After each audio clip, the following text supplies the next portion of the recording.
à la fois sous l'effet d'évolutions réglementaires, mais aussi par une modernisation des process, notamment sur les deux plateformes chimiques, Jarry et Pont-de-Clay, qui ont eu un impact assez fort sur nos émissions. Voilà, donc si l'industrie porte, ça signifie que les autres secteurs, notamment mobilité et bâtiments, sont des secteurs sur lesquels il faut qu'on intensifie l'effort. Le plan climat air énergie métropolitain, donc c'est fixé, il a été adopté en 2020, il s'est fixé 5 objectifs majeurs, enfin 5 grands paquets d'objectifs. L'objectif chapeau, c'est de réduire les émissions de gaz à effet de serre de 50% par rapport à l'année de référence de 2005. Pour ça, deux leviers principaux, la réduction des consommations d'énergie, les moins 40% que vous voyez en dessous, et la production d'énergie renouvelable sur le territoire. L'objectif étant d'atteindre une production locale qui corresponde à 30% de nos besoins en énergie finale sur le territoire.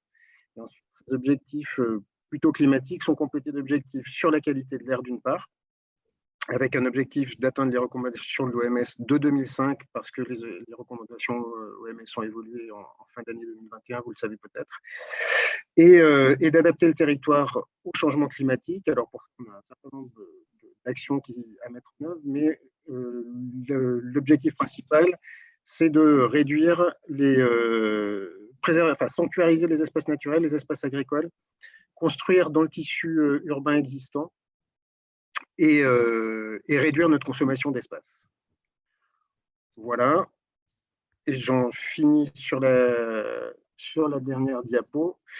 Le plan d'action le plan climat, en fait, alors vous pouvez retrouver le détail sur le site internet de la métropole. C'est plus de 300 projets articulés en 5 axes. Un premier axe sur l'adaptation, j'en ai parlé, la réduction des émissions directes et indirectes de gaz à effet de serre.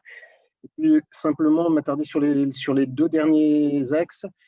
Le premier, c'est la mobilisation des acteurs du territoire. Le constat qui est fait dans le plan climat, c'est que la métropole, malgré toute sa bonne volonté, dans le cadre de l'exercice de ses compétences, ne peut pas tout, et qu'il y a un vrai enjeu à ce que l'ensemble des acteurs, qu'il s'agisse des habitants, des acteurs économiques, du monde agricole, du milieu associatif, que tout le monde se mobilise et tourne vers cet objectif commun de réduction des émissions de gaz à effet de serre. Sans ça, on aura du mal à tenir les objectifs. Et puis le dernier, c'est la question de l'exemplarité. C'est toujours un sujet assez sensible. L'idée est que la métropole s'applique à elle-même les principes qu'elle préconise pour l'ensemble du territoire. Donc c'est aussi un volet important de notre plan d'action. Voilà, j'en ai fini. Merci William pour cette revue très rapide d'un gros document qui est le plan air énergie climat. Et peut-être les éléments à retenir, c'est que c'est un plan qui s'inscrit à échéance 2030, qui a été validé en 2018. Et qui s'inscrit donc dans la durée. Ça veut dire que Capital Vert est une occasion d'augmenter, d'accélérer ce plan air énergie climat à l'échelle métropolitaine.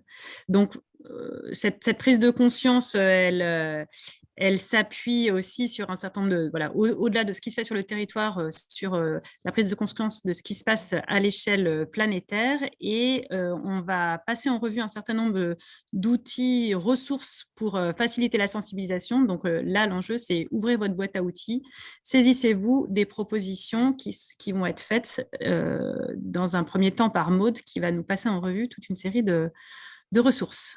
Maude, à toi la parole. Tout à fait. Bonsoir à tous.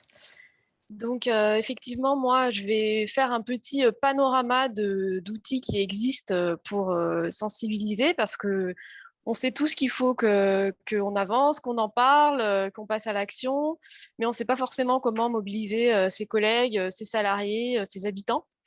Mais heureusement, il y a d'autres acteurs qui ont réfléchi et qui ont inventé des outils qui peuvent permettre de prendre conscience de manière assez pédagogique de l'urgence de ce qui se passe sur notre planète et de ce qu'on peut faire pour passer à l'action à différentes échelles, que ce soit à l'échelle individuelle ou à l'échelle collective. Donc, je vais vous parler de certains outils. Cette liste est évidemment non exhaustive. Il y a beaucoup d'autres choses qui existent. En tout cas, ceux que je vais vous présenter, ils sont ludiques, ils sont pédagogiques, ils sont participatifs, ils impactent quand on suit un de ces ateliers. En général, on en sort avec un peu changé. Et en tout cas, ils ne sont pas ennuyeux.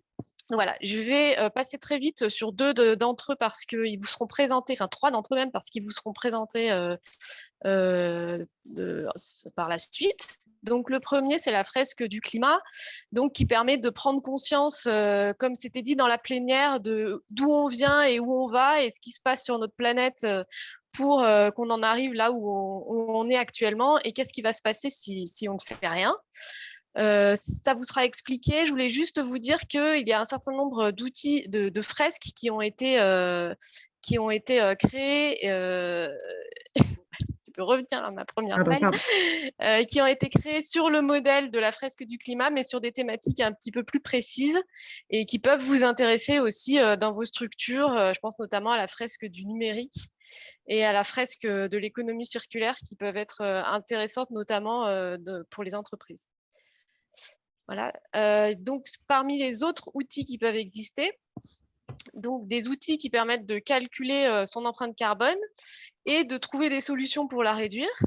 Donc, l'outil de l'ADEME, nos gestes climat, qui va vous être présenté un peu longuement. Juste sur ce sujet-là, je voulais vous dire que il y a d'autres simulateurs qui ont été créés par l'ADEME sur, encore une fois, des thématiques plus précises, logement, transport, alimentation. Et tous ces simulateurs, vous pouvez les intégrer sur un site internet. Donc, c'est assez facile et ça a été fait pour vous. Donc, saisissez-vous de ces outils si vous pouvez. Et tout ça, vous pouvez le retrouver sur le site datagir.adem.fr. L'outil Inventons nos vies bas carbone qu'on va vous expliquer après, mais qui est un outil très efficace que nous, on aime beaucoup à l'ALEC, qui marche bien et voilà, qui est assez simple. Et ensuite, 2 autres outils, donc 2 tonnes, qui est en fait un atelier collectif assez pédagogique et ludique et qui intègre la dimension individuelle, mais aussi la dimension collective et qui peut se dérouler en présentiel ou à distance. Donc, c'est assez pratique par les temps qui courent. Et MyCO2, qui est aussi un outil de calcul de l'empreinte carbone, mais sous forme d'une conférence interactive. Donc, en fait, vous êtes guidé tout le long du calcul de votre empreinte carbone et vous pouvez poser des questions à des animateurs qui sont là et qui peuvent aussi vous aider à trouver les solutions pour réduire cette empreinte carbone. Ensuite, une autre technique qui existe, qui est vraiment très différente de ce dont je viens vous parler, les conversations carbone.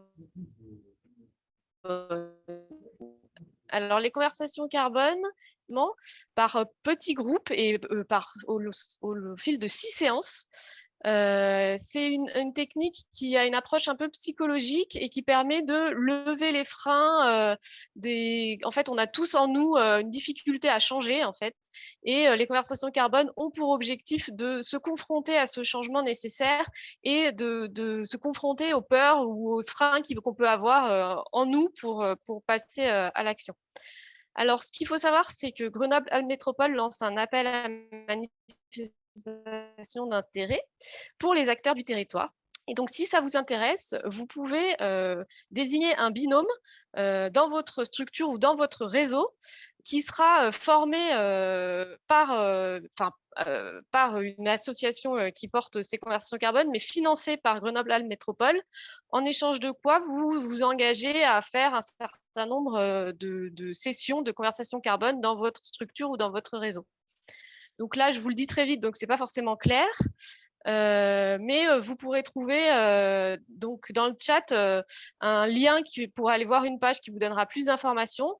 Et il y aura une visioconférence d'explication de cet appel à manifestation d'intérêt et de ce qu'est une conversation carbone le 3 février, donc jeudi, de 11h30 à 13h. Et vous aurez aussi le lien qui arrive dans le chat. Donc, c'est parfait. Et si vous avez besoin d'encore plus d'informations, vous pouvez écrire à environnement@Grenoble Alpes Métropole.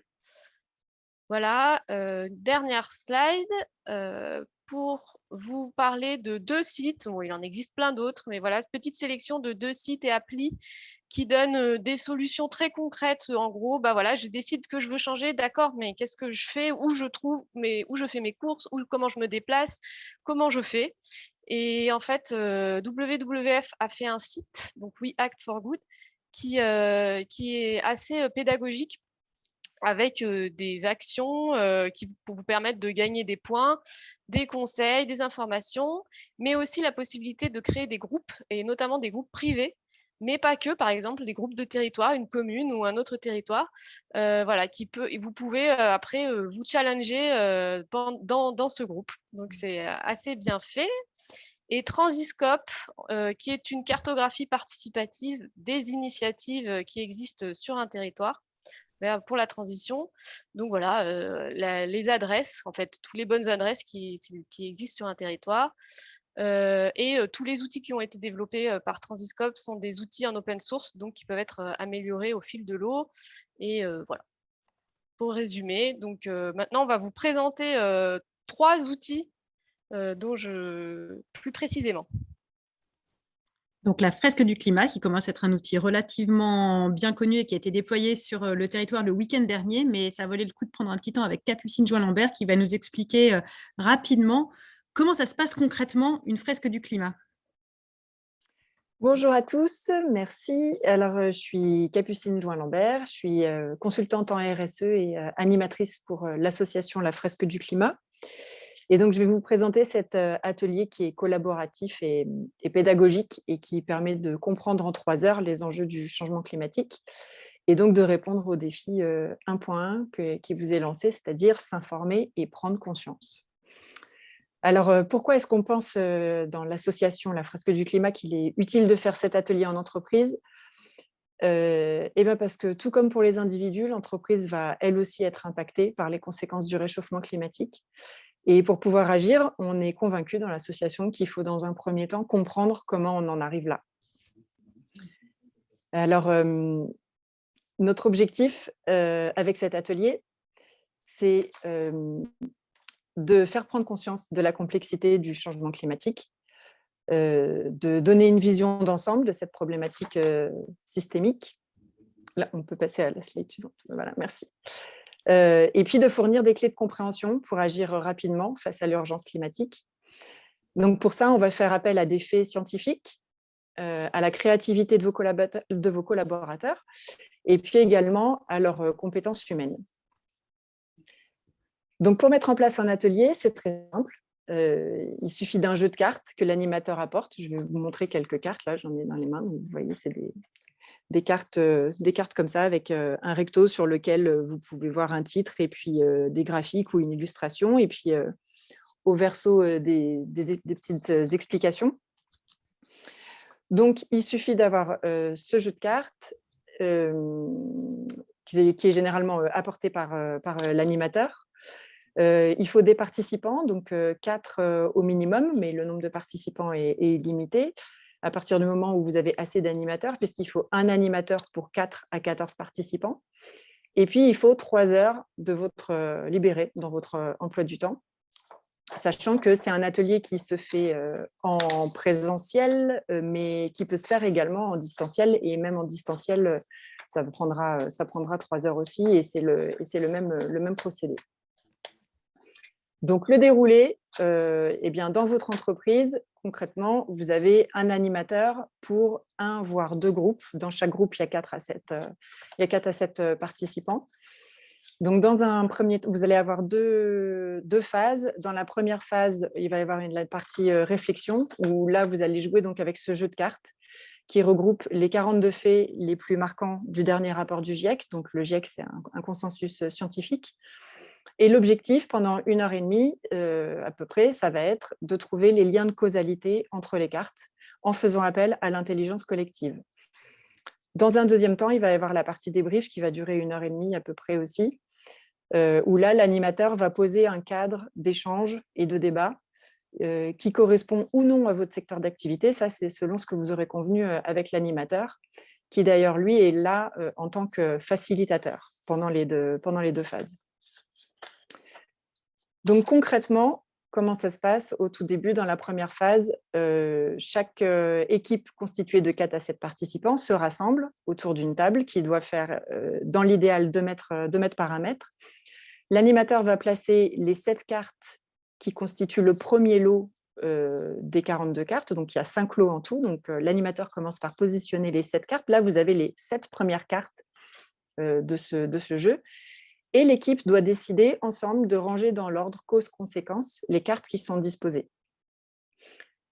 Et une fois que les participants se sont mis d'accord sur ce lot, on peut passer au lot 2, etc., jusqu'au lot 5.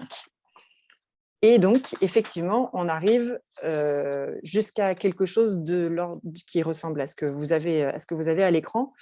Et vous vous en doutez, pour en arriver là, ça a donné lieu à de nombreux échanges entre les participants, à de nombreux questionnements. Derrière chaque carte, je vous l'ai montré tout à l'heure, il y a des précisions qui sont apportées, comme là, je vous ai mis par exemple sur ce slide l'exemple de la hausse de la température. Et à l'issue de cette partie où on met les cartes les unes après les autres, il y a un moment de créativité qui est prévu, pendant lequel on va créer des flèches, on va illustrer sa fresque, on va lui trouver un titre, toujours par équipe. Et ça, c'est ce qui va permettre d'ancrer les apprentissages d'1 heure et demie et de réaliser la dimension systémique du réchauffement climatique. Alors, quand cette partie réflexion et créativité est terminée, selon le niveau de connaissance initiale des joueurs, il est utile parfois de verbaliser ses émotions. Alors, c'est un temps qu'on prend toujours après la partie créative. C'est un temps qui est encadré par l'animateur et qui permet à chacun de poser des mots sur ses émotions. Et puis ensuite, on enchaîne avec la dernière partie sur les solutions et le débat, en s'appuyant parfois sur des supports qui peuvent faciliter la réflexion et les échanges en fonction de ce qui a été convenu. C'est un atelier qui présente l'énorme avantage de s'adapter à ses participants. Il convient aussi bien aux novices qu'aux connaisseurs. Par exemple, ce week-end, Hélène en a parlé, ou Maud, je ne sais plus, en a parlé tout à l'heure. On a organisé ce week-end un événement grand public dans le cadre de Grenoble Capitale Verte. On a organisé une 60aine d'ateliers dans toute l'Isère, pour les adultes, mais aussi pour les jeunes de 10 à 15 ans. On les a organisés en français, en anglais, en arabe. On en a proposé un aussi en langue des signes. Et donc vraiment, ça s'adapte à tous. Et donc là, je vous parle de ce qu'on avait organisé pour le grand public, mais on le propose aussi aux collectivités, aux associations, aux entreprises. Et là, vous avez l'opportunité de l'organiser, vous aussi, dans le cadre de ce défi. Mais c'est un atelier qui, même d'ordinaire, s'organise aussi lors de formations, d'opérations de team building, de séminaires, ou de plans climat ou de plans RSE. Et ce qui fait le succès de cet atelier, c'est qu'il soit scientifique, puisque toutes les données à ordonner sont issues du GIEC. Mais c'est aussi le fait qu'il soit simple à mettre en place, puisqu'il suffit d'un animateur, d'un jeu de cartes et de 3 heures de son temps, et on peut même le faire en distanciel. Et puis enfin, on passe un très bon moment, parce que l'animation est ludique et pédagogique, et elle est fondée sur un travail collaboratif, puisqu'on fait appel à l'intelligence collective. Donc, sur la slide suivante, je vous ai précisé quelques références nationales qui sont plus ou moins à jour, mais aussi des références locales qui le sont un peu plus déjà. Donc, sur le département, il y a des entreprises comme Petzl, Orange, Caterpillar, Schneider Electric, pour citer les plus connus, qui ont commencé à déployer les ateliers, pour certains auprès des comités de direction, mais pour d'autres auprès de l'ensemble des collaborateurs. Donc, en fonction de la taille de l'entreprise, ça prend plus ou moins de temps à déployer. Mais si vous aussi, vous souhaitez sensibiliser vos collaborateurs aux enjeux climatiques, tout en passant un bon moment, je vous invite à me contacter directement, parce que la communauté iséroise des animateurs professionnels est vraiment très dynamique. Je crois qu'on a pu le prouver ce week-end avec en plus les animateurs bénévoles. Et on sera très heureux de pouvoir répondre à vos sollicitations. Et je crois Capucine que c'est par ailleurs relativement simple de devenir animateur de la fresque une fois qu'on y a goûté et qu'on a envie de diffuser. Effectivement, et c'est d'ailleurs assez souvent ce qui se passe, c'est que quand on commence, en fait, pour devenir animateur, il faut participer à un atelier de 3 heures et ensuite participer à une formation de 3 heures aussi. Et c'est l'un des avantages de ces ateliers, c'est que, par exemple, si on commence à faire une animation dans une entreprise, eh bien, un collaborateur qui a assisté à ce type d'atelier peut participer à une formation qu'on peut donner en entreprise et ainsi former des collaborateurs dans l'entreprise qui pourront eux-mêmes déployer, animer un atelier au sein de l'entreprise. C'est effectivement très facile. Merci. On passe à la présentation d'un autre outil, le kit Inventons nos vies bas carbone.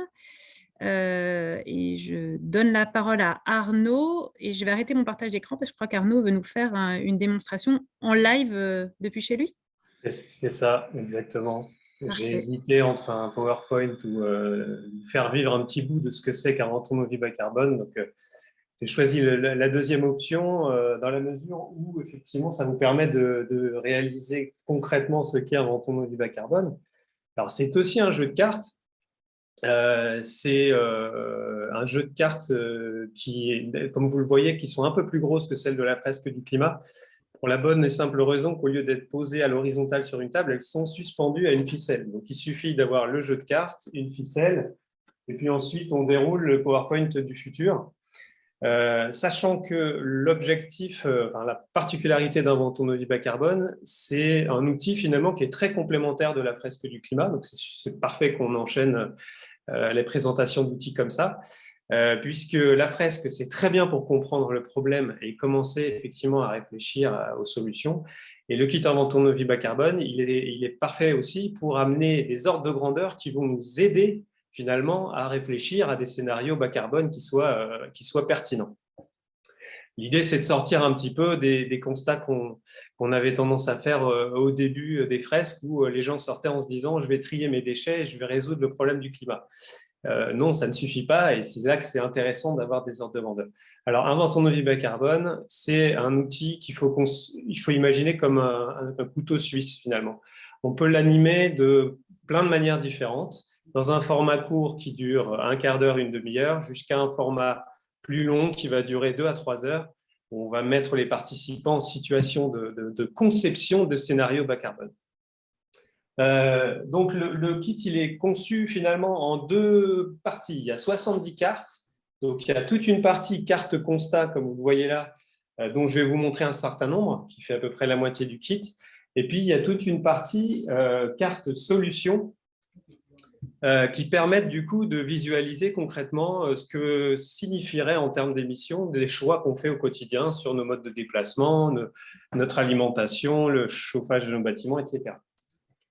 Et donc, le principe du jeu, pour que vous visualisiez, c'est qu'on déroule finalement un discours qui nous permet de rappeler des constats assez évidents, hein, la hausse quasi exponentielle des émissions de gaz à effet de serre depuis un peu plus d'un siècle.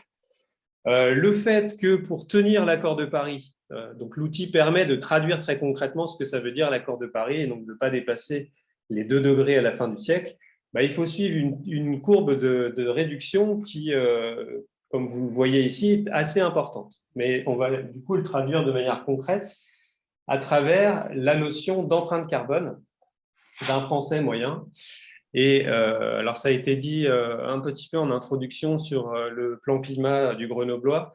Aujourd'hui, l'empreinte carbone d'un Français, c'est environ 10 tonnes. Alors, il y a eu une mise à jour qui a été faite récemment par les pouvoirs publics. À l'époque où on a fait l'outil, c'était plutôt autour de 12 tonnes, mais peu importe, vous allez voir que ça ne change pas grand-chose. Et à partir de maintenant, la taille des cartes que je vous montre est proportionnelle au chiffre, sachant qu'une tonne de CO2 est égale à 10 cm.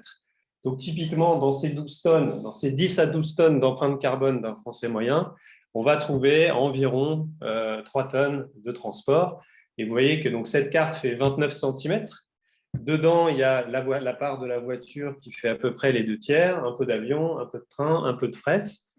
Et on peut positionner ça sur notre ficelle. On déroule, on continue avec le secteur alimentation.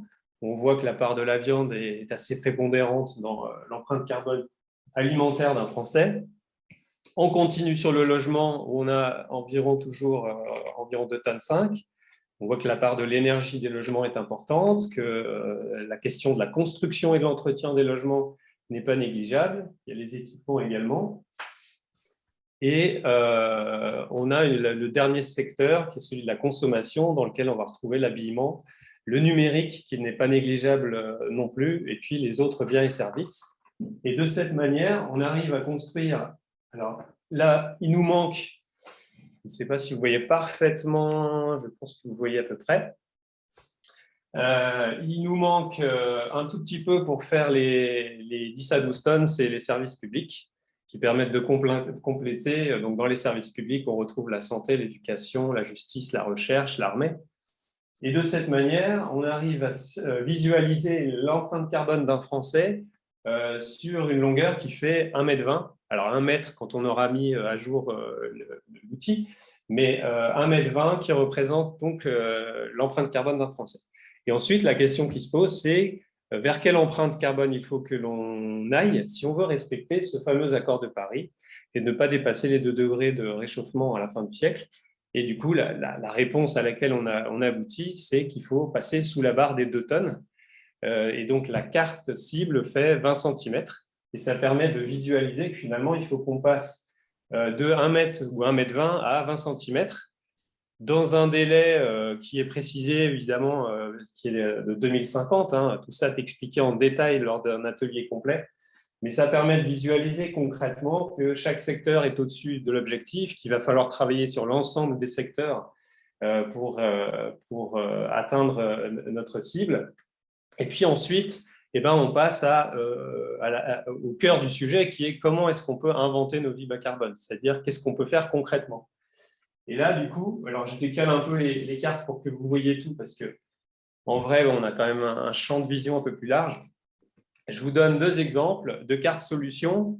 Alors, celle-ci qui correspond au fait de chauffer un logement mal isolé, classe E, considérant 40 mètres carrés par Français, puisque c'est la moyenne habitable en France, ça fait à peu près 2 tonnes de CO2 à la fin de l'année, considérant que ce logement il est en général chauffé avec du gaz ou avec du fioul. Eh bien, ce même logement, si il est classe A, donc très bien isolé, chauffé au bois ou avec une pompe à chaleur, eh bien, ça ne fait plus que 0,2 tonnes de CO2. C'est-à-dire que pour la même fonction, on vient de démontrer qu'on est capable de diviser par 10 l'empreinte carbone du fait de chauffer son logement. Et donc, comme les cartes sont à l'échelle, cette carte-là fait 2 cm, on peut la positionner sur la cible qui est de 2 tonnes, et on visualise très bien qu'il nous reste un peu de place pour faire autre chose que de chauffer son logement quand on sera en 2050. Et puis, voilà, il y a d'autres exemples sur le transport. Faire un aller-retour Paris-New York en avion, ça fait 1,8 tonne de CO2 par passager. Donc, ça montre qu'effectivement, dans un monde bas carbone, ça va être compliqué de continuer à prendre l'avion très régulièrement. Le fait que 10 000 km en voiture, ça fait également environ 2 tonnes de CO2, donc on atteint la cible, etc. Donc, vous voyez, il y a énormément de cartes. Là, je ne vous montre pas tout, mais avec différents scénarios possibles.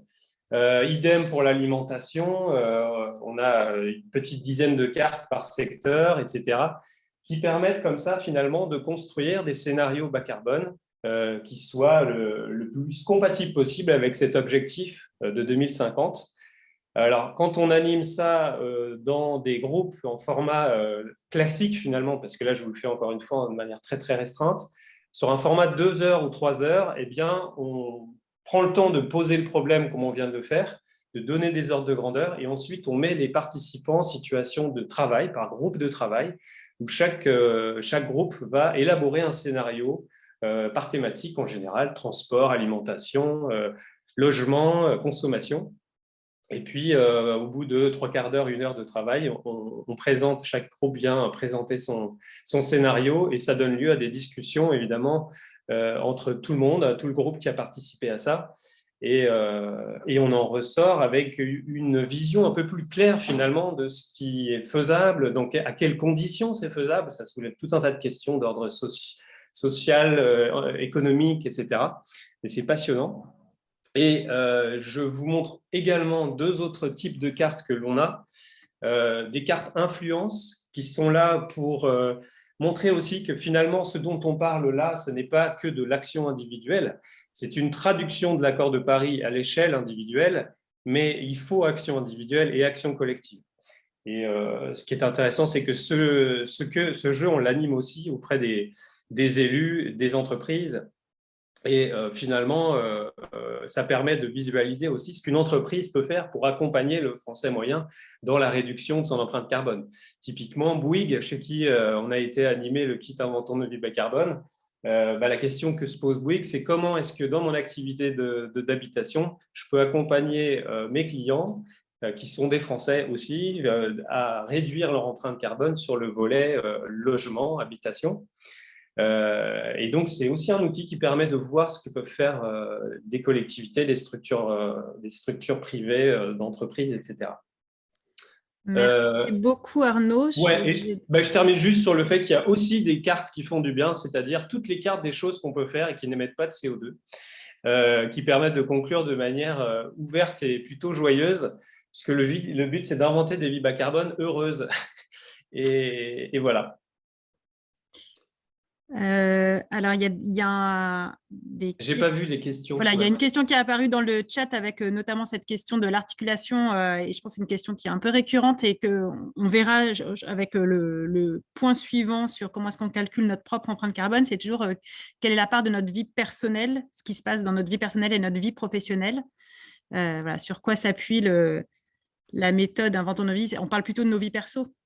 Là, c'est une traduction à l'échelle d'un citoyen, donc vie perso, effectivement. La partie professionnelle, en fait, elle est incluse dans les différents secteurs. C'est-à-dire que moi, qui ai travaillé, par exemple, chez Picard Surgelé, une partie de l'empreinte alimentation de chaque Français contient un petit bout de Picard Surgelé, contient un petit bout de Carrefour, un petit bout de etc.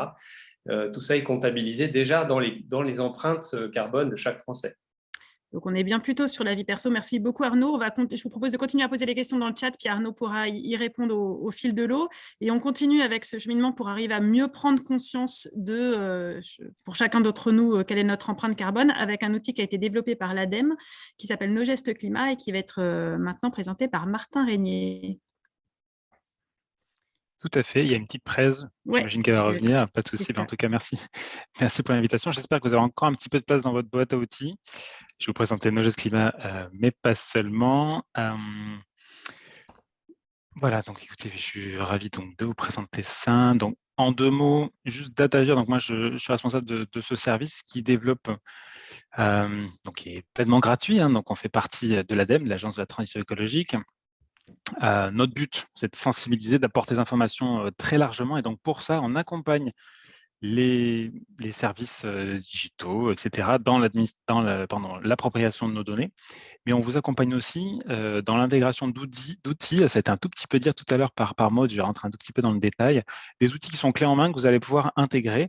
Notre but, comme vous le voyez à gauche, c'est de s'appuyer sur tout un tas de relais, comme vous, des associations, des applications, des médias, etc., pour diffuser nos messages et ainsi faire relais auprès de tout un tas de lecteurs, auprès des citoyens. Donc, sur la diapo d'après, effectivement, l'offre en deux grands pans. À gauche, donc on accompagne des acteurs, typiquement, un des exemples, ça a été Yuka, Marmiton, des acteurs de l'alimentation, pour qu'ils intègrent nos données. On leur a expliqué tout ce qu'il y a dans les bases de données de l'ADEME, qui sont des bases de données accessibles gratuitement, et on les a aidés à l'intégrer. Je ne vais pas m'étendre là-dessus. Si vous avez des questions, je serais ravi d'y répondre par ailleurs, mais je vais plutôt vous parler de la partie droite, qui sont des outils qui sont donc clés en main. Il y a aussi tout un tas d'organismes qui n'ont pas de développeurs, et ils ont bien le droit, mais qui ont quand même envie de sensibiliser à ces sujets environnementaux. Et donc, on a créé, et on continue de créer, différents petits simulateurs que je vous présente effectivement juste après. Donc, un premier sur les déchets. Que faire de mes déchets? C'est assez autoporteur. Voilà. Vous tapez le nom d'un déchet, on vous dira un petit peu quoi en faire et où sont les points d'apport proches de vous sur cette catégorie de déchets. Un autre sur les transports qu'on vient juste de mettre à jour mercredi dernier, qui s'appelle Mon Impact Transport. Donc, vous le retrouvez sur monimpacttransport.fr. Donc là, vous allez pouvoir juste visualiser un peu quels sont les impacts entre les différents modes de transport. Il y a un mode itinéraire qui vient d'être amélioré, ou un mode télétravail. Donc, vous allez pouvoir voir sur votre itinéraire ou en télétravaillant quel est l'impact ou les économies liées au déplacement que vous faites quand vous êtes en télétravail.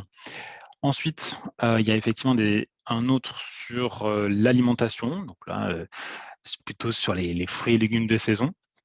Je précise que ces différents outils peuvent être installés en application. Donc, si vous voulez sensibiliser auprès de vous ou même pour vous, vous les installez comme application. C'est des web apps. Vous les ouvrez sur votre téléphone dans votre navigateur et hop, vous pouvez les installer pour les avoir toujours sur vous, notamment en faisant les courses et être sûr d'acheter des produits de saison. Celui qui est à droite, c'est mon convertisseur CO2.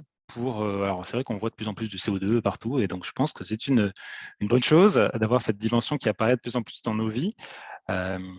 Mais voilà, parfois, il y a aussi des citoyens qui ont besoin, et c'est largement compréhensible de rendre un petit peu plus matériel cette dimension. Et donc, il y a évidemment l'outil Nogest Climat et les différents outils qu'on vous a présentés avant, mais il y a aussi ce convertisseur CO2 qu'on a créé juste pour le transformer en nombre de smartphones ou en nombre de kilomètres de voiture, en nombre de jeans, pour que ça soit un peu plus tangible. En général, ça fait un petit peu peur.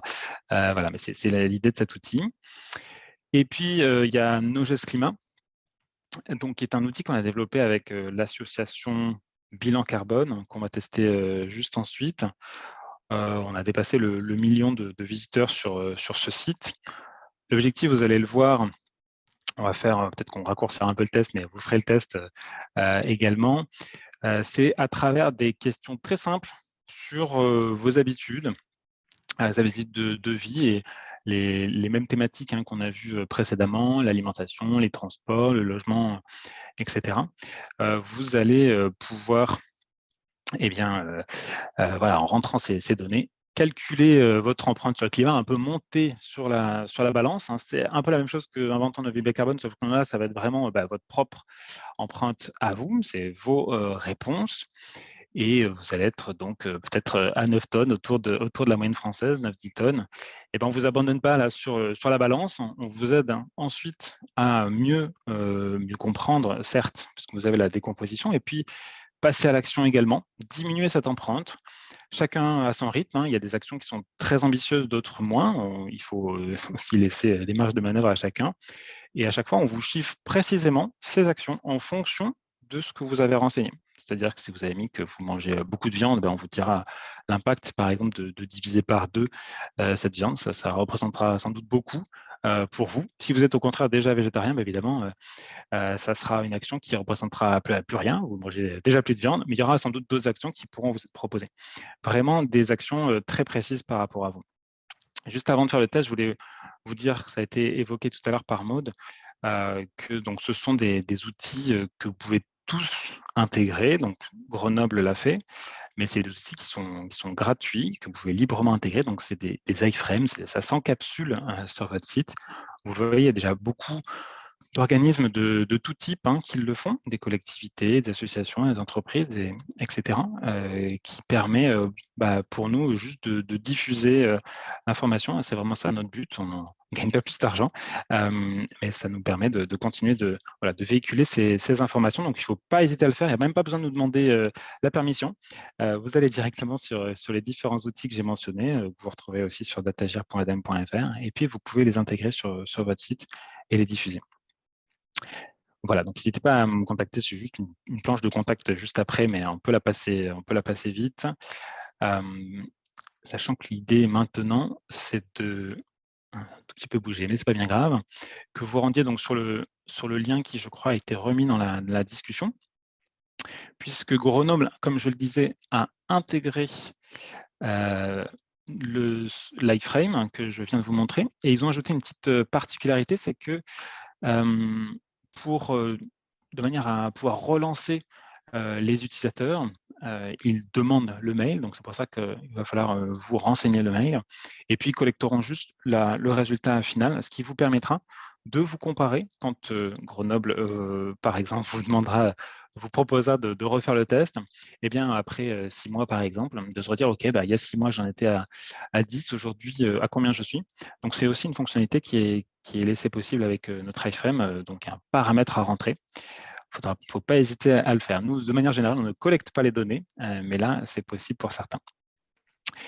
Donc, je ne sais pas si vous avez commencé à ouvrir directement le lien qu'on vous a mis. Martin, je pense qu'on va, sur la squeezer, partie expérimentation, ce qu'on Tout à propose, fait. c'est que ceux qui ont le lien ouvert et veulent continuer à le faire pendant que on continue à échanger, peuvent continuer à le faire et de toute façon pourront nous faire monter les choses. Et effectivement, ça fait partie des outils qu'on avait très envie de soutenir dans le cadre de Capital Verte, à la fois parce qu'on sent bien que ça touche chacun d'entre nous quand on est amené à faire notre propre calcul, que la partie conseil, elle est intéressante.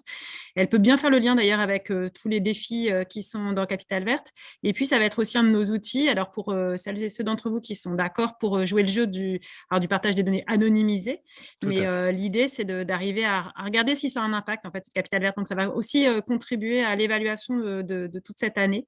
Donc, voilà, n'hésitez pas à vous inscrire, à jouer ce jeu du calcul et puis on l'espère à voir le poids carbone diminuer sur la balance d'ici 1 an. Et puis l'Europe nous invite à nous évaluer 6 mois après Capital Verte et 5 ans après. Donc peut-être qu'on vous redonnera rendez-vous dans 5 ans pour regarder comment est-ce qu'on a tous progressé sur cette question-là. Merci beaucoup, Martin. Il y avait peut-être, j'en profite juste parce qu'il y a une petite question dans le chat qui était autour de une question un peu véhémente, à quand la comptabilité carbone pour les entreprises? Alors, je ne sais pas si c'est Martin, vous êtes capable de répondre, mais il existe des comptabilités carbone pour les entreprises. Les entreprises sont même obligées de le faire dès qu'elles dépassent 500 salariés. Ça s'appelle le bilan carbone, donc oui, ça existe. Ce type d'outils, il peut être diffusé au sein d'entreprises, et puis il y a des adaptations qui sont aussi pour sensibiliser les collaborateurs. Et même les petites entreprises, il faut savoir, même celles qui ne sont pas obligées, le font déjà quand même. Il y a plein de petites startups d'ailleurs qui se sont lancées ces derniers temps pour aider les entreprises à faire cette comptabilité. Donc c'est vraiment une démarche qui s'est beaucoup diffusée ces derniers temps. Merci beaucoup, Martin. On continue notre chemin dans la boîte à outils avec une ressource, mais par contre, on va changer de défi et on va passer au défi labellisons des éco-événements. Et je vais donner la parole à Aurélien pour qu'il nous présente la grille qui a été imaginée dans le cadre de Capital Verte pour nous aider tous à faire des événements les plus éco-responsables, mais ça peut être à la fois dans notre entreprise, mais pour une fête de famille, pourquoi pas, ça marche aussi. Aurélien, à toi la parole.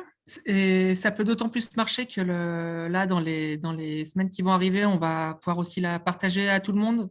Et elle sera disponible sur le site internet, sur une rubrique spécifique, sur l'onglet participer. Donc, tout le monde pourra s'engager dessus. Donc voilà. Donc en tout cas, l'objectif qu'on avait sur cette charte-là, c'est la même qu'on a sur la totalité de l'année Capital Verte. C'est-à-dire qu'à la fois que cette année, elle puisse servir qu'elle serve à mettre des choses en avant pour aller plus loin sur les questions de transition. Donc, c'est vraiment cette notion d'amplifier les choses. Et donc là, sur la démarche qu'on a eue sur cette charte-là, on est sur la même chose. On veut essayer d'amplifier ce qui existe déjà. Et puis, l'idée, c'est aussi pour les acteurs qui sont aujourd'hui moins embarqués sur les questions de transition dans le cadre de leurs événements, qu'ils puissent aussi embarquer et qu'on puisse récupérer chacun à son niveau. Et donc voilà, c'est vraiment la même démarche qu'on a sur les différents. Je vois qu'Hélène, tu les rappelles à chaque fois, les différents défis qui sont présents sur l'année Capital Verte. On est vraiment là-dessus, en sachant que cette charte, du coup, elle a été travaillée avec les 3 collectivités parce qu'elles sont aussi très engagées là-dessus. Je sais que la métropole travaille aussi sur sa propre charte. Il y a une charte aussi du côté de la ville de Grenoble avec un gros document qui est très précis sur comment est-ce que les acteurs de la ville de Grenoble doivent agir. Et donc, on est aussi parti de ces bases-là. Donc, ce sont des bases qui étaient existantes. Et donc, l'idée, comme je disais, c'est que chaque acteur puisse réussir à là où il en est, à aller plus loin ou à démarrer justement des différentes actions à partir de là où on en est. Et donc, on a regroupé les différentes actions autour de 6 thématiques. Et donc, ces thématiques-là, elles sont là pour toucher en fait à la fois comment est-ce que je mets en place un événement et du coup tout ce que ça peut impacter. Et à la fois, comment est-ce qu'on touche mieux les participants de ces événements-là. Donc, les 6 thématiques, c'est celles qu'on voit là. J'adopte une communication éco-responsable, j'encourage et je facilite mon événement en termes de transport et de mobilité douce active, la question des achats aussi et de la réduction des déchets, le fait de mettre en place une logistique responsable, le fait de participer à la création d'une culture commune. Donc là, on a vraiment sur comment est-ce qu'on arrive à parler au grand public. Et après, l'idée de proposer une alimentation durable. Ce qui fait que sur ces 6 thématiques-là, on a 21 actions. L'idée, c'était, comme je disais, pour que ça puisse parler à tout le monde, qu'on n'ait pas un catalogue des actions à l'appel et qui se termine pas, mais on est vraiment sur 21 actions qu'on peut tous essayer de mettre en place. L'idée sur la grille, c'est qu'elle est du coup dès maintenant disponible sur le nouveau formulaire à partir du moment où on labellise un événement. Donc, pour les acteurs qui souhaitent labelliser leurs événements, comme pour les acteurs qui font financer dans le cadre du coup de pouce vert, ils ont directement accès à cette charte à partir du formulaire. L'idée, c'est d'au moins déjà de pouvoir, dès le début, inscrire 3-4 choses sur lesquelles soit on le fait, soit qu'on fait déjà, soit qu'on pense pouvoir faire sur l'événement et mettre en place. Donc, l'idée, c'est de pouvoir faire quelque chose en amont. Et ensuite d'essayer de le mettre en place tout au long de l'organisation de mon événement et d'avoir à la fin, au moment des bilans, une évaluation, une auto-évaluation. L'idée, c'est qu'en tant qu'agence Grenoble Capital Vert de l'Europe, on ne va pas être là pour vérifier toutes les choses, si elles sont mises en place ou pas, mais c'est vraiment de partir sur de l'auto-évaluation. Comme ça permet de voir aussi distinctement ce qu'on a réussi à faire, ce qu'on n'a pas réussi, les manques, et de voir clairement les difficultés qu'on a pour pouvoir s'améliorer ensuite. Donc voilà. Enfin, c'est une présentation à peu près générale. J'ai vu que là, sur le chat, il y avait le lien qui a été remis par Anne. Donc, sur ce lien-là, sera aussi rajouté au fur et à mesure du temps, là, dans les semaines qui vont arriver, plusieurs contenus qui permettent aussi de pouvoir aider à la mise en place de ces différentes actions. Donc, si je prends des choses qui existent parfois sur le territoire, ou parfois des liens qui peuvent aider avec des acteurs qui ont la capacité de vous venir en aide. Je prends notamment l'exemple du département qui a aussi tout des possibilités de venir en aide pour mettre en place des éco-cups, des choses comme ça, pour justement réduire les déchets, etc. Donc voilà, donc ça sera disponible dans les toutes prochaines semaines normalement. Voilà, et plus largement, on peut dire sur quasiment tous les défis qui sont proposés dans le Capital Vert. Pour l'instant, vous avez surtout une liste de défis, mais petit à petit, on est en train de mettre en place des ressources. Alors, il y en a certaines qui vous ont été citées aujourd'hui, mais l'idée, c'est qu'en face de chacun des défis, petit à petit, vous sachiez quelles sont les ressources qui existent sur le territoire. Donc voilà, en matière de déchets, on a tout un écosystème assez développé avec des gens sur qui vous pouvez vous appuyer pour essayer de travailler votre réduction des déchets, idem sur la question de la mobilité. Donc, petit à petit, ce site il va s'enrichir pour devenir un vrai lieu de ressources sur les questions climatiques, environnementales, naturelles, etc.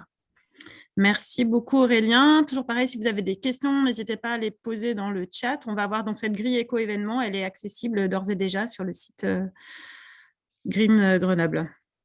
Alors normalement c'est ça, elle a dû être rajoutée là, je vois. Enfin, en tout cas, en fait, les gens qui labellisent leur événement peuvent le voir tout de suite à la fin du formulaire. Et après sur la charte en elle-même, on a le document qui vient tout juste d'être terminé, qui sera disponible là dans courant de semaine prochaine sur le site internet avec le contenu qui vient appuyer toute la charte. Parfait. Merci beaucoup Aurélien.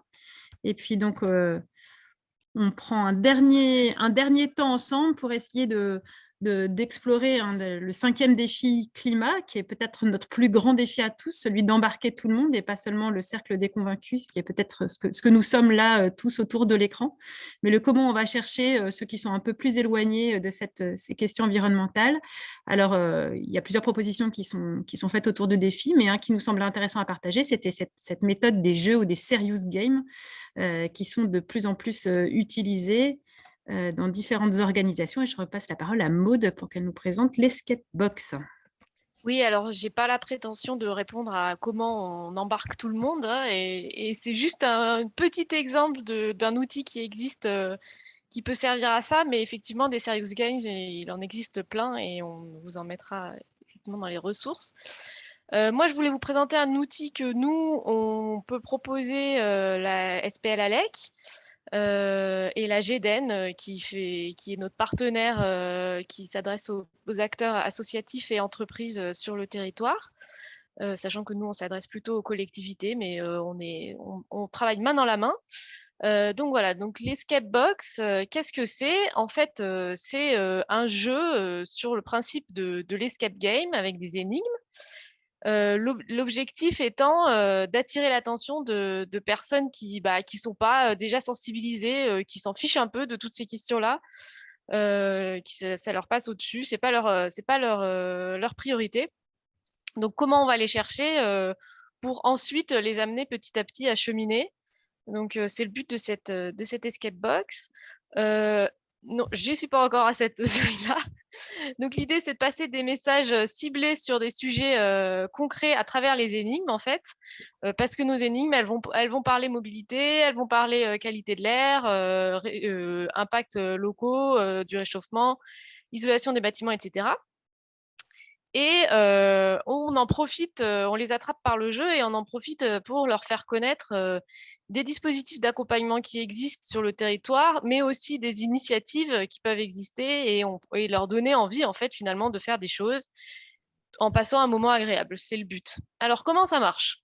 Je vous ai fait un petit dessin pour vous expliquer. Alors, le principe, en fait, c'est d'abord 4 valises qui sont installées dans l'espace assez éloigné. Et sur chaque valise, il y a une énigme qui va permettre de l'ouvrir. Alors, cette première énigme, évidemment, elle est facile parce que le but n'est pas de décourager les gens avant même l'ouverture de la valise. Mais voilà, toutes les énigmes de l'escape box sont thématisées sur l'environnement. Ensuite, une fois qu'on a ouvert la valise, dans la valise, il y a une autre énigme un petit peu plus compliquée. Et aussi, on en profite pour mettre dans cette valise des infos très synthétisées sur la thématique de la valise. Et ensuite, une fois qu'on a réussi à résoudre cette énigme, on peut ouvrir l'une des faces de la box. Donc, chaque valise a une couleur qui correspond à une face de la box. Et voilà, on arrive à ouvrir une face. J'ai oublié de vous dire, en fait, l'histoire qui va avec cette escape box. Donc, ce qu'on explique, c'est que voilà, des chercheurs ont trouvé la solution au réchauffement climatique. Et ils s'apprêtaient à venir, ils l'ont enfermé pour ne pas se faire voler cette solution, ils l'ont enfermé dans une boîte. Et ils s'apprêtaient à venir exposer cette solution aux Nations Unies, mais ils ont disparu. Donc, il faut ouvrir cette boîte pour savoir quelle est cette solution au réchauffement climatique. Et donc, d'où le jeu, mais je ne vous donnerai pas la solution. Et une fois qu'on a ouvert les côtés, on ouvre un espace central, un compartiment central où se trouve la solution à ce jeu. Alors, cette escape box, le jeu il dure de 30 à 45 minutes selon la dextérité des gens et leur vitesse pour répondre aux énigmes. Ce qui est intéressant, c'est qu'en fait, 20 personnes peuvent jouer en même temps, mais pas ensemble. Elles sont réparties par groupe de 5 et elles sont dispatchées en fait autour des valises et de la box sans se gêner. Et surtout, si quelqu'un trouve la solution, les autres ne peuvent pas voir ce qui se trouve dans la boîte. On peut y jouer à partir de 8 ans avec un adulte. On estime 12 ans en autonomie parce qu'il y a quand même des objets un petit peu qu'il faut manipuler avec un petit peu de précaution. Cette animation est proposée, animée par la SPL-ALEC ou la GEDEN, voilà, et pour une demi-journée ou une journée. Et donc, si ça vous intéresse, je vous invite à me contacter. J'ai mis mon adresse mail et on répondra à vos sollicitations. Voilà, pour l'escape box. Merci beaucoup, Maude. Je vois que dans les discussions, il y a Pierre qui s'interrogeait sur ce développement de la culture du jeu et du serious game comme moyen de communiquer, de diffuser, etc., en s'étonnant de cette diffusion. Alors, effectivement, ça s'adresse pas, on sait bien que c'est pas en jouant qu'on va réellement changer les gens, mais par contre, c'est un moyen de les attirer et de leur parler d'autres choses et de les sensibiliser aussi. Et puis, par exemple, on leur apprend des choses sur l'impact du réchauffement sur le territoire que je pense qu'ils ne savent pas. On leur apprend aussi des choses sur la qualité de l'air. Voilà, on a du mal à passer le message aux gens que on l'a vu dans la plénière, que le principal polluant sur notre territoire, c'est le chauffage au bois non performant. Et c'est une manière aussi de faire passer le message. Et comme ça, on arrive à faire passer des messages petit à petit, et peut-être, c'est ce qu'on espère, il y aura des personnes qui, par le jeu, arriveront à autre chose. Mais voilà. Et peut-être un peu en complément à la question de Pierre, et puis je pense que ça illustre aussi bien tous les outils qu'on vous a présentés ce soir. Dans les théories du changement de comportement, on dit qu'il y a 5 phases avant de changer de comportement, et en l'occurrence en particulier sur les questions de comportement dit éco-responsable. Il y a une phase dite de pré-contemplation, c'est je réalise qu'il y a un problème. Après, une phase de contemplation, c'est je réalise que moi, je fais partie du problème, en tout cas, j'y peux quelque chose. Après, une phase de test, j'expérimente un changement, une phase de changement, mais au cours duquel je peux encore revenir en arrière. Et après, une phase d'inscription dans la durée de mon changement. Et c'est intéressant, même pour chacun d'entre nous, de se dire où est-ce que j'en suis moi de ces phases-là. Sans doute, si vous êtes autour de cet écran, c'est parce que vous êtes plutôt à des phases d'expérimentation, de changement, voire d'inscription dans la durée du changement. Mais quand on s'adresse à d'autres, de se dire à quel niveau vous en êtes. Et peut-être que ça ne vaut pas le coup de jouer une fresque du climat si autour de vous, il n'y a que des gens qui sont bien au courant, qui lisent plein de choses, mais que par contre, qui ont déjà passé cette phase de pré-contemplation, mais par contre, qui commencent à se dire, tiens, qu'est-ce que j'y peux moi, c'est quoi ma phase à moi, et là, nos gestes climat pourraient être intéressants. Ou les conversations carbone. Ou la conversation carbone, je réalise moi ce que j'y peux, et puis après, c'est tout l'enjeu de passer de ces phases-là de prise de conscience à une phase plutôt d'accompagnement vers l'action, et vers une action qui s'inscrit dans la durée. Voilà, il y a des questions sur les tarifs, alors peut-être à la fois sur le tarif de cet escape game, oui, et des autres outils. J'étais en train de répondre, en fait, le tarif, il dépend de l'escape box, là, en l'occurrence, il dépend de la durée de l'animation. Donc, écrivez-nous et on verra avec vous. Voilà, on vous enverra toutes les infos et notamment les tarifs. Très bien. On a bien tenu le temps, bien rattrapé le retard. Merci à tous les intervenants. On peut prendre un petit temps de questions-réponses si vous le souhaitez, soit dans le chat, soit si certains veulent prendre la parole, je peux les faire monter sur scène, comme on dit. Mais effectivement, vous avez toute une série de ressources qui vous ont été partagées dans le chat, à la fois des ressources nationales et puis des ressources plus locales, avec notamment cette proposition qui a été faite par la métropole de s'engager dans les conversations carbone, et puis de se donner un peu les moyens d'être animateur de cette dynamique-là. En tout cas, si vous êtes déjà à des phases de passage à l'action et d'ancrage de vos changements de comportement, effectivement, on a besoin de vous pour accompagner la diffusion de ces outils. C'est bien l'intention de cet atelier. Alors, une question. Est-ce qu'il existe des initiatives pour fédérer localement des entreprises afin, je n'arrive pas à tout lire. Toc, excusez-moi.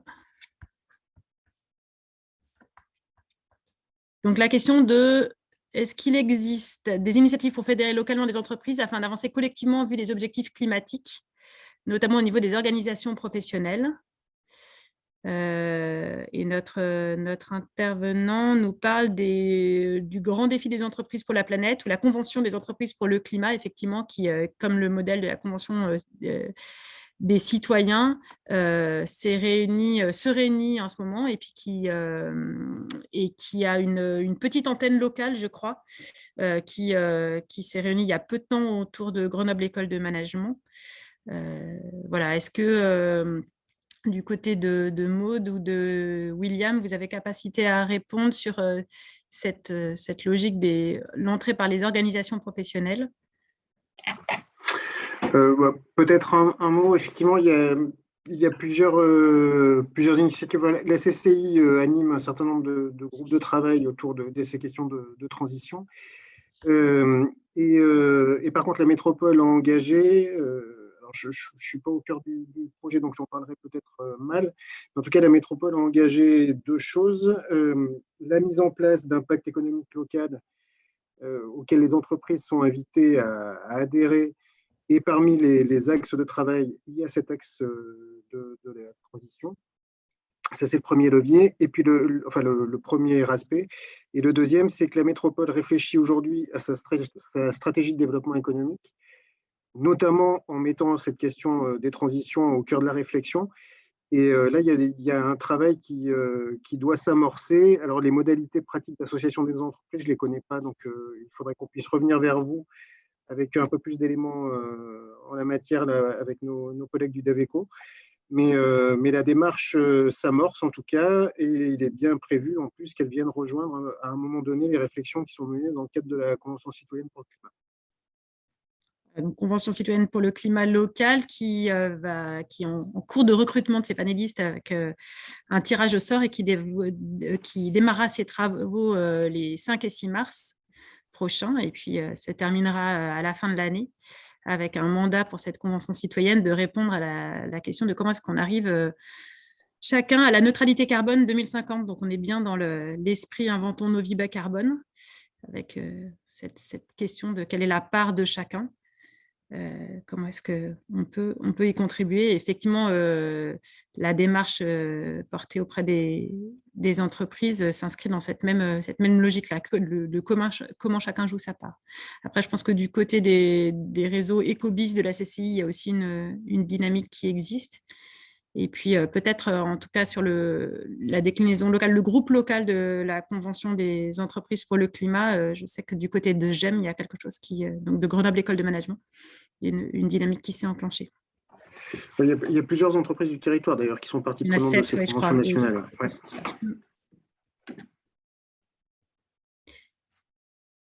Il y a une petite alerte d'Elsa qui est intéressante à partager et qui est arrivée dans le chat. C'est une vigilance sur le fait que dans nos gestes climat, le lien atterrit dans les spams. Donc, le geste climat de Grenoble, effectivement. De Grenoble. L'intégration que vous avez faite, tout à fait. Tout à fait. Nous, on ne demande pas l'email. Donc, allez bien chercher dans vos spams régulièrement. Pourrait-on travailler sur l'élaboration d'une fiche pour approcher le monde des entreprises ? Alors, là aussi, ça fait partie des démarches qui ont été amorcées dans le cadre de Capital Vert. Vous avez vu, quand on vous a présenté les défis au tout début, là, les 119 défis Capital Vert, il y a des cibles un peu différentes selon les entreprises. Il y a une cible citoyen qui a donné lieu à un petit livret en format A5 qui est disponible. Il y a une cible entreprise, une cible association et une cible institution. Et on a l'intention de sortir ce petit livret entreprise comme outil pour entrer en dialogue avec les entreprises, parce qu'on se rend bien compte que ces défis, c'est une manière d'entrer en discussion avec nos interlocuteurs en disant voilà toute la palette de ce qui est possible. Qu'est-ce que vous faites déjà? Sur quoi vous êtes prêts à changer un peu vos pratiques ou à accélérer les changements? Donc, ça peut être un outil qui sera mis à disposition. Je ne suis pas capable de vous dire une date de finalisation de cet outil, mais en tout cas, je pense que au mois de mai, qui est le mois consacré à produire et consommer autrement, donc il va pas mal s'adresser aux entreprises, on devrait pouvoir le mettre à disposition. Et c'est un mois qui va beaucoup travailler sur la question de l'économie circulaire, notamment en lien avec le conseil scientifique, mais pas que. Donc l'économie circulaire, vraiment une manière pour les entreprises de réinterroger on pense souvent dans l'économie circulaire à la question des déchets, mais là c'est bien depuis la conception des produits jusqu'à effectivement leur fin de cycle de vie, réfléchir à comment réduire l'utilisation des ressources et l'empreinte énergétique. Il est 19h32, donc on arrive au terme. Alors, le service qui gère le pacte économique local, c'est un service métropolitain, la Direction générale développement et attractivité à la métropole, qui est l'interlocuteur principal qui anime tout ça. On arrive au terme de cet atelier. Donc, comme je l'indiquais au démarrage, on va récupérer toutes les questions qui étaient dans le chat et tous les liens, toutes les connexions, etc. et essayer de vous apporter des réponses. Donc, il y aura un compte-rendu pour celles et ceux d'entre vous qui s'étaient bien inscrits à cet atelier et qui devraient donc recevoir l'ensemble de ces informations. Je remercie encore les intervenants à la fois pour leur clarté et leur brièveté. Merci à toutes et à tous de l'avoir suivi et je vous souhaite une excellente soirée. Bonne soirée. Effectivement, tout le monde part avec la boîte à outils très chargée.